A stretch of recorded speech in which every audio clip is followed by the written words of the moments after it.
Bonjour à tous et bienvenue dans cette nouvelle édition du Grand JT des Territoires. Voici tout de suite les titres de l'actualité. La dernière ligne droite pour les candidats au baccalauréat avant la redoutée épreuve de philosophie. Mercredi prochain, les lycéens se préparent et passent déjà leur première matière. Reportage dans les pas d'un candidat de Via ATV dès le début de ce journal. Et si vous passiez de l'essence ou du diesel à l'électrique, la tendance rétrofit se développe dans l'automobile. C'est le cas notamment en Bretagne, comme nous le montrera TBO, la chaîne du groupe Le Télégramme dans un instant. Autre tendance que nous vous ferons découvrir dans ce journal, celle du vin en canette. Une exploitation girondine vient de lancer cette production d'un nouveau genre. Objectif, séduire un autre public, nous dira TV7, la chaîne du groupe Sud-Ouest. Fort comme un bœuf, vous connaissez, c'est sûr l'expression, eh bien, elle se démontre de plus en plus dans nos champs. La rédaction de Vosges Télévision nous parlera en fin de journal de la traction animale. C'est un rituel de la vie étudiante. Les épreuves du baccalauréat ont déjà débuté pour les élèves en terminale professionnelle. La fameuse épreuve de philosophie, elle, c'est mercredi prochain. Et quelle que soit la filière, les élèves entament leur dernière ligne droite dans les révisions. Heureusement, dans ce moment si important, ils peuvent parfois compter sur le soutien de leurs proches. Exemple avec la rédaction de Via ATV en Martinique qui a suivi la préparation matinale d'un candidat. Reportage signé Robin Paris et Loïs Régis. Croissant, pastèque et orange, un petit déjeuner de champion pour Alan avant de prendre la direction du lycée. Il se prépare ce matin pour son épreuve d'histoire-géographie. Le soutien de sa famille lui permet d'évacuer la pression. Un peu stressé, après j'essaie de réguler le stress, mais ça va. Je sais qu'il va réussir, il apprend ses leçons, il révise bien, voilà, j'ai confiance en lui. Un brin superstitieux, le jeune homme se met en confiance avant le départ. Un t-shirt de la victoire, là, c'est pour la chance. Et puis ouais, là j'ai marqué, donc bon, je pense que ça ira, c'est bon. Puis vient le moment d'y aller. Petit contretemps, il faut faire demi-tour. Alan a oublié un document dans sa chambre. Pas d'inquiétude, maman veille au grain. On doit toujours vérifier que tout est OK. Sinon, voilà. En l'occurrence, c'est le cas, voilà. Donc j'ai demandé et là il s'avère qu'il a oublié sa carte d'identité. Cette fois, c'est la bonne. Sur la route, il est encore temps de faire quelques révisions. Le lycéen ne lâche pas ses fiches. On a révisé ça au moins 3 fois dans l'année, donc j'espère que ça va tomber sur ça, bien sûr. Après j'ai révisé le reste, mais j'espère plus que c'est la guerre froide du coup. Arrivé au lycée professionnel du Robert, où se déroulent les épreuves, les élèves reçoivent de précieux conseils avant de plancher. Prenez le temps d'analyser. Si vous avez des cartes, regardez les cartes. Si on vous demande d'exploiter les documents, vous avez au moins la moitié des points qui se trouvent déjà. Donc prenez le temps. Les sujets arrivent sous scellés avant d'être distribués aux jeunes. C'est parti pour 4 heures d'examen. Comme Alan, ils sont plus de 200 à passer le bac pro cette année. Une semaine d'examen pour ces jeunes. L'an dernier, 96% des candidats ont décroché leur diplôme. Voilà, et évidemment, bonne chance à tous les candidats et candidates qui passent leur baccalauréat cette année. Bon courage. Le reste de l'actualité marquée, vous le savez, par les inquiétudes concernant la sécheresse en France. Actuellement, plus d'une vingtaine de départements font l'objet d'une restriction sur l'usage de l'eau. Parmi les territoires surveillés, celui de la Sarthe. Sur place, la situation n'est pas encore alarmante, mais reste préoccupante. Propos et images d'Anthony Piton pour LMTV Sarthe. Vous voyez qu'il y a quelques rochers qui dépassent un petit peu de ça et là. Et la rangée de rochers qui est encore un peu plus loin, et habituellement à cette période de l'année, c'est assez rare qu'on les voit. On les voit même quasiment pas. On est aujourd'hui très loin d'avoir des rivières qui coulent avec un débit naturel. On en prélève une part significative. Et donc effectivement, ça a quand même un impact de venir mettre en place ces restrictions, puisqu'on va permettre au milieu de souffler un petit peu, pas forcément de se reconstituer tout de suite, puisqu'on est quand même dans des périodes où il fait encore extrêmement sec et on a peu de réalimentation, mais on va en tout cas limiter les dégâts et éviter que ça se dégrade encore plus. Plus de masques dans la rue ni dans les transports, plus de queues pour se faire tester ou se faire vacciner. La crise de la Covid-19 est-elle terminée pour de bon ? Difficile de le dire encore avec l'apparition ici ou là de nouveaux variants. Une chose est sûre en revanche, le virus ne connaît pas les frontières. Dans la Loire, vous allez le voir, les services de l'ARS ont décidé d'organiser une session de vaccination pour les déplacés ukrainiens. 21 personnes ont ainsi pu bénéficier d'une première, deuxième ou troisième dose du vaccin. Céline Ercilia était sur place pour la rédaction de TL7. Regardez. C'est dans le bâtiment L de l'hôpital de Firminy que s'organise aujourd'hui une session vaccination des réfugiés ukrainiens. Tout a été pensé pour faciliter l'exercice. Les formulaires ont été traduits en ukrainien et Olga est là pour interpréter. Ce sont les services de l'ARS qui ont proposé aux Ukrainiens de Londaine de participer et il faut s'adapter à tous les cas de figure. Toutes les situations, on a des personnes qui étaient déjà vaccinées mais avec des vaccins pas forcément reconnus en France. Donc on leur propose un vaccin, notamment le vaccin Pfizer. Ici, ou des personnes qui avaient reçu simplement une dose et on complète le schéma vaccinal comme on le ferait pour n'importe quelle autre personne. 21 Ukrainiens ont répondu présents aujourd'hui sans hésitation. C'est très important pour moi. Je n'étais pas vaccinée à l'Ukraine, donc c'est très important pour moi, pour ma santé, pour la santé de mes enfants et pour mon intégration aussi en France parce que je vais aller travailler. C'est une dose de rappel, je dois en avoir pour avoir un passe sanitaire pour pouvoir vivre tranquillement et pouvoir travailler. Et pour l'équipe, la vaccination est une machine bien rodée. Le docteur Jacques Charbonnier vaccine plus vite que son ombre. C'est combien j'en ai fait? J'en ai fait 10 000 ici. Voilà, je suis resté 14 mois, j'ai fait 10 000 injections à peu près. Depuis 3 mois, il a pris en charge la santé des réfugiés de Firminy. Il était temps de proposer cette vaccination. Alors la vaccination, ça n'a pas été la priorité en premier. La priorité, ça a été de rétablir les traitements. Et puis ensuite, on est quand même en France et le Covid n'est pas éradiqué. On en parle moins et c'est, comme vous a dit donc notre infirmière, c'est très très difficile de trouver un centre de vaccination dans la vallée de Londaine. C'est pour ça que j'ai insisté pour qu'on recrée une séance cet après-midi. Certains réfugiés devront faire une dose de rappel d'ici quelques semaines. L'ARS envisage d'organiser d'autres journées de vaccination pour les Ukrainiens. Laurent Berger était l'invité de l'émission Face au territoire jeudi dernier sur TV5 Monde. Le secrétaire général de la CFDT a été notamment interrogé sur le rôle actuel des syndicats dans la vie sociale du pays. Regardez cet extrait de Laurent Berger. Toutes les enquêtes d'opinion, et on va en sortir une au moment du Congrès, montrent que la confiance dans les organisations syndicales et particulièrement dans la CFDT est en progression constante. La dernière enquête du Cevipof dit que les organisations syndicales, il y a 38% de citoyens qui leur font confiance. Alors vous allez me dire que c'est que 38%, mais c'est 10 points ou 20 points au-dessus des politiques et 10 points ou 20 points au-dessus des médias. Vous pensez que vous pouvez agir concrètement? Mais on peut agir, mais on le fait. On le fait. Quand on obtient des augmentations salariales, la dernière exemple en date, c'est dans la propreté, pour augmenter les minimums de branches, pour qu'ils soient au-dessus du SMIC. On améliore la situation concrète. Quand on se bat pour de meilleures conditions de travail ou des augmentations de salaire dans telle ou telle entreprise, on obtient des avancées concrètes. Le problème, si vous voulez, c'est ce que vous avez dit dans votre question, c'est l'hypercentralisation. On a l'impression que ce qui n'existe en France, c'est Macron, l'hypercentralisation. Non, c'est pas. Ça serait trop facile de le dire comme ça. Il y a une part de responsabilité. C'est cette idée que nous ne pourrions trouver les solutions aux préoccupations que rencontrent les travailleurs et les Français qu'au niveau national avec des grandes décisions. Eh bien non, ça ne se passe pas comme ça. Il y a beaucoup de choses qui se passent dans les territoires, dans les entreprises, dans les administrations, là où les gens vivent.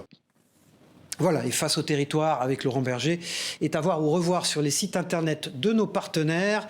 Ouest France, Nice Matin, 20 minutes, France Antilles et La Montagne.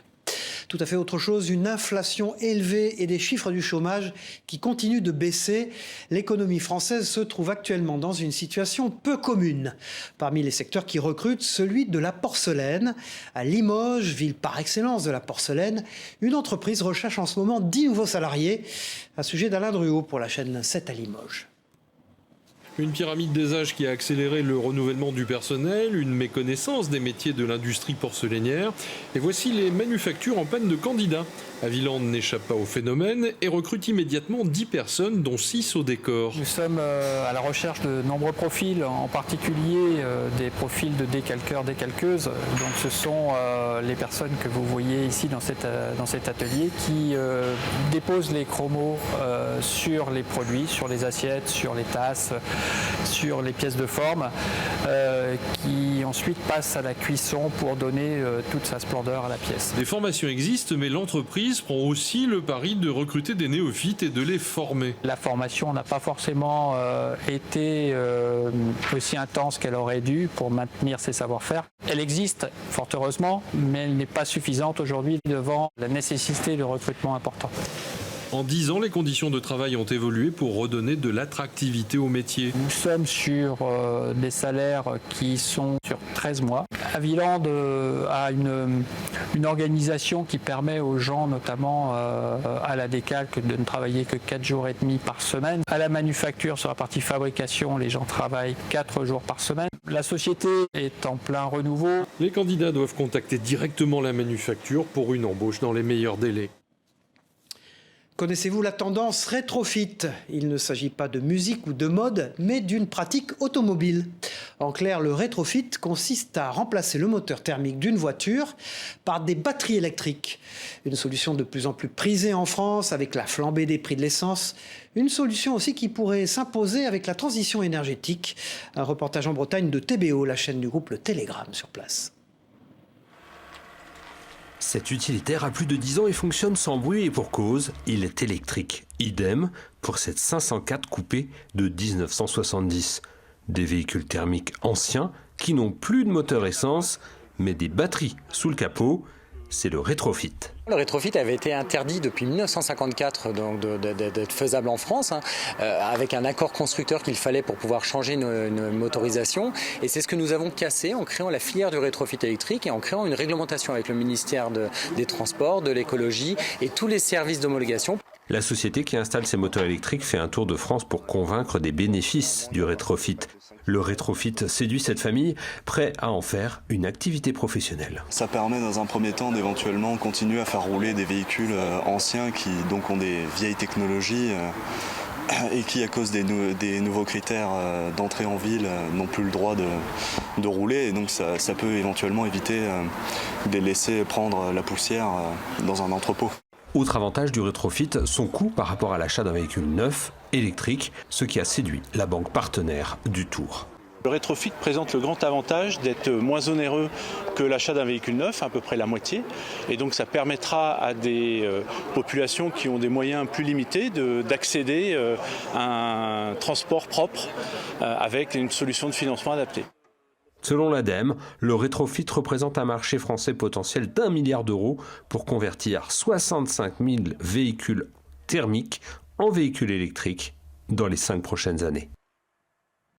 Voilà, et puis il y a des choses qui ne semblent jamais changer. À Roland-Garros, un maître règne depuis plus de 15 ans, c'est bien sûr l'Espagnol Rafael Nadal.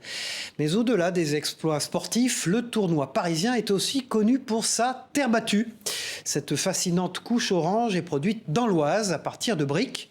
Un savoir-faire chasse gardée d'une entreprise qui s'exporte dans le monde entier.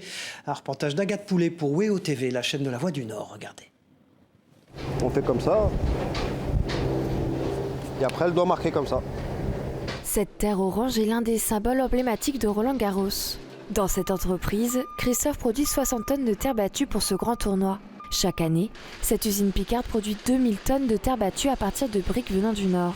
Un processus et un savoir-faire qui demande de la patience pour avoir une terre de qualité. J'ai allumé le broyeur et je vais faire tourner le tapis qu'on a préalablement rempli avec un produit un peu concassé. Donc après ça va aller dans le broyeur et ça va ressortir par ici.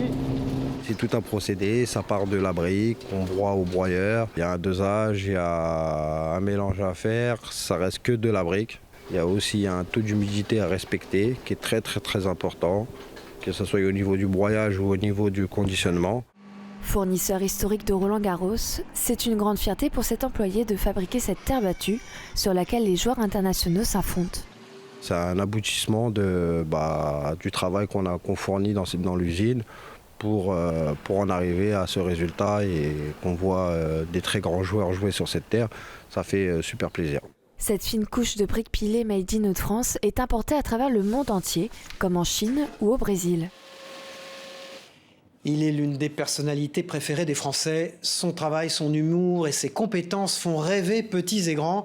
Le spationaute Thomas Pesquet était il y a quelques jours à la Cité de l'Espace de Toulouse.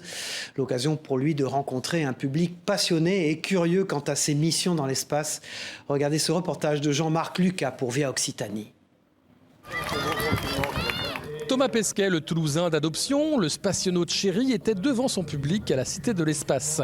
Des étoiles plein les yeux pour des fans conquis, des questions dans tous les sens. Que voit-on de la Terre quand on est tout là-haut? Ou encore, ça fait quoi d'être dans une combinaison? C'est qu'en fait, il est allé dans l'espace.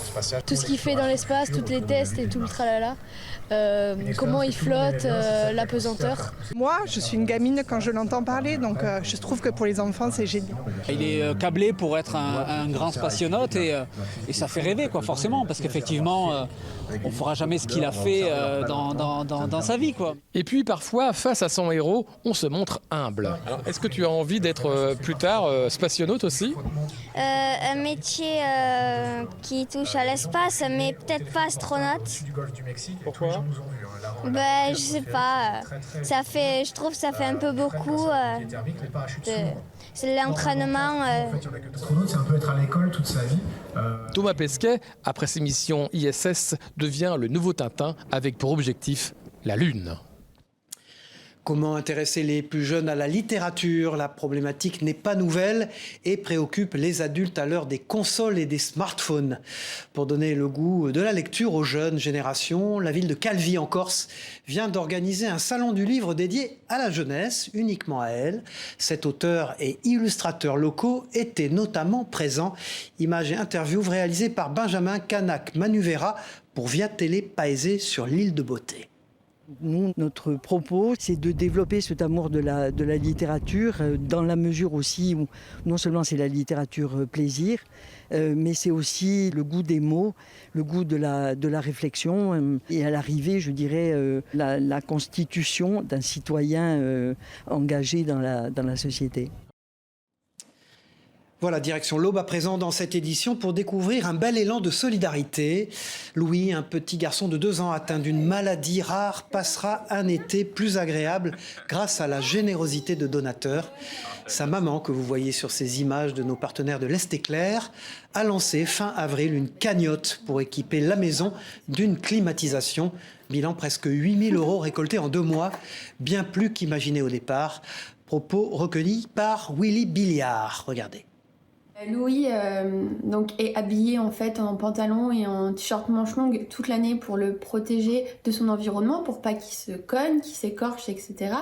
Plus beaucoup de pansements, des genouillères, des coudières, enfin voilà, elle a quand même beaucoup de couches.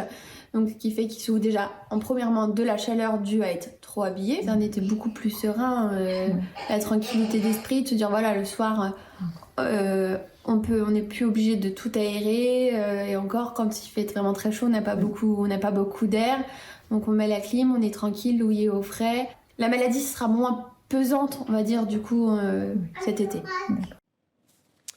Voilà une bien belle histoire dans ce journal et un très bon été donc à Louis et à sa maman. Cet été, justement, parlons-en, vous profiterez sûrement des vacances pour passer du temps en famille, ou entre amis bien sûr, autour d'un verre. Eh bien, sachez que pour s'adapter au marché, les vignerons n'hésitent pas à innover. C'est le cas d'un château en Gironde qui vient de lancer sa propre production de vin en canette. Oui, vous avez bien entendu, en canette.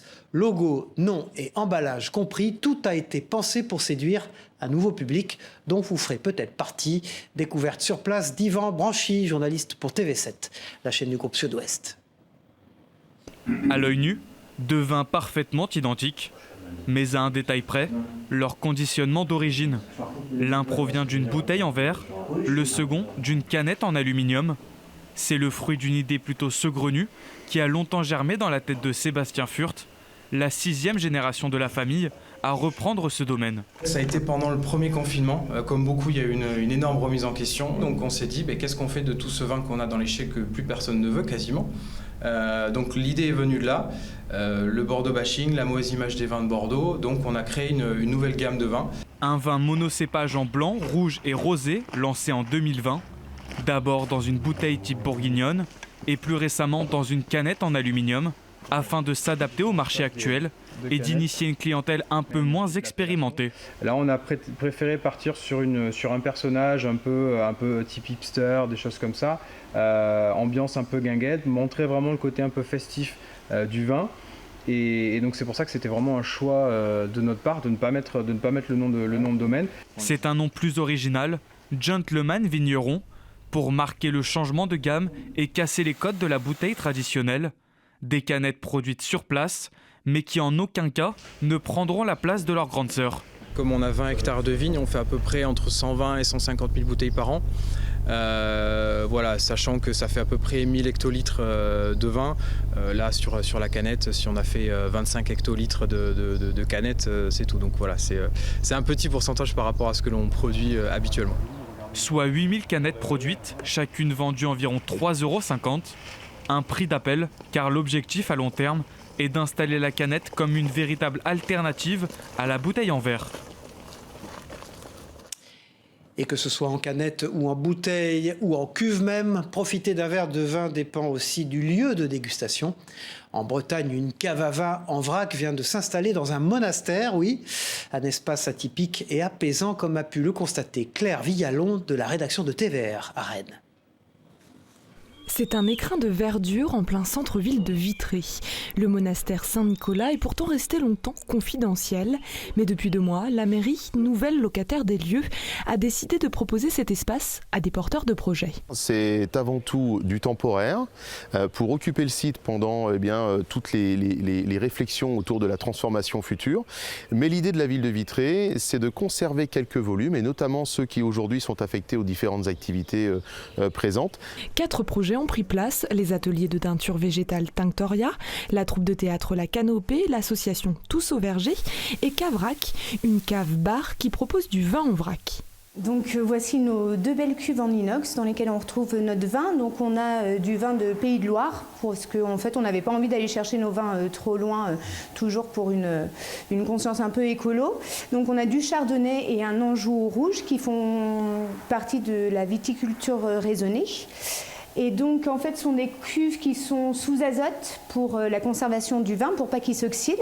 Et pour se servir, c'est très simple. On a notre petit arbre à bouteilles, là ce sont des bouteilles consignées. On ouvre le petit robinet là, et puis comme par magie, le vin coule à flot. Pour le moment, Myrtille et Guillaume occupent les lieux jusqu'à fin décembre, mais ils espèrent bien pouvoir pérenniser leur projet. Quand on voit le cadre déjà pour venir travailler, c'est top.